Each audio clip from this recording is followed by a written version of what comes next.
And when you identify something by its pattern, it will take you now into the next principle, cause and effect. Every cause has its effect, and every effect has its cause. That's why you can know there's no randomness. If there is a cause, what is the cause? Well, look at the effect. It'll tell you what the cause was. Oh, I don't know how to identify it. We'll look at the effect then, because every effect has a cause. So look at the effect. What do you see?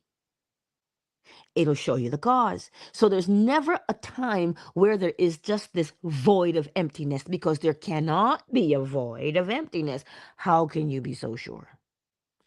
Cause and effect, correspondence. As within, so without. As above, so below. There's no hole.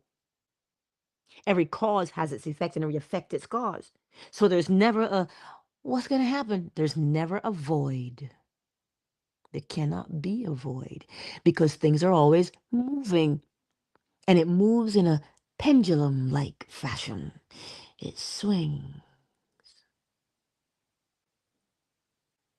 And the way it swings, or the intensity with which it swings, is always the way it has to come back.